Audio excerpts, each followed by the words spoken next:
So this is why doing the cable crossover is superior to other cable fly variations, and why if you see a trainer doing a dumbbell fly, it's a huge red flag.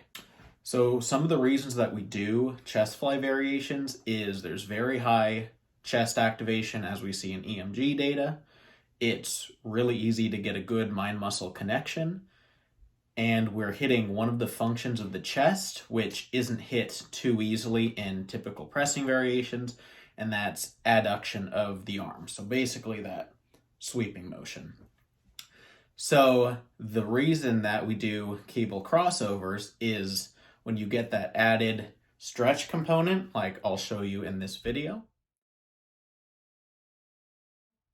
we're getting not only more range of motion, we're getting better time under tension, assuming rep speed is the same, mostly due to that extra range of motion, and we're also getting just as good, if not a better, mind-muscle connection.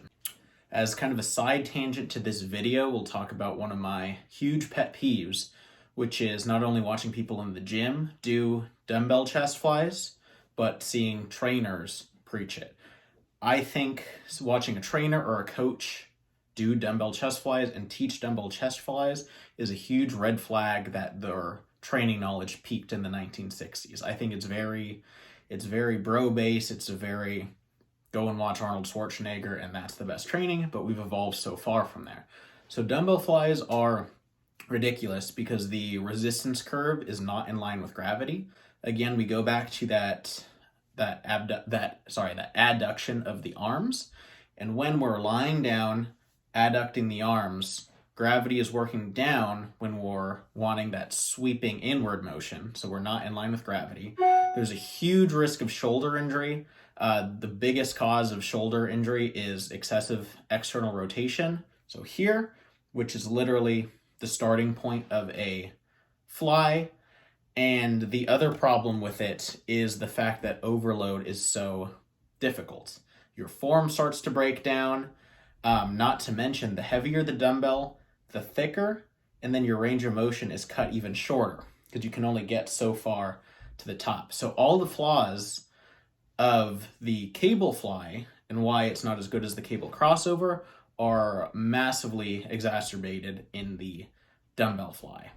And I think it's one of the dumbest workouts you could do. It's got a horrible risk to reward ratio in terms of muscle gains and injury risk.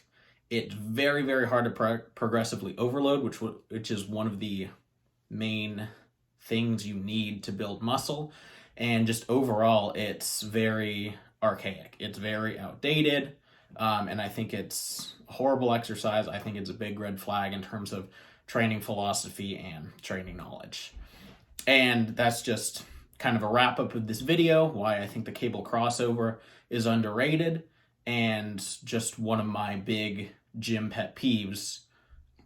And I could go on and on about this whole trend of people you see on YouTube, on Instagram, where they think they know a lot and they might look good, but under the surface, it's just not there. Like they might have a decent understanding, and again, the physique to back it up might build them a little bit of credibility, but there's this huge subsection of people and trainers and influencers who know a decent amount, but they think they know a lot. And it's just very contradictory when you start getting to people with knowledge at the advanced levels and just seeing how little these people actually know. And again, you can get results from these. I'm not saying you won't get muscular gains from something like a dumbbell fly, but you just never know how bad it is till you get injured or till you start researching on your own. And that's how they get away with it, is you can get results from it, and you just might not ever know that unless you do your own research.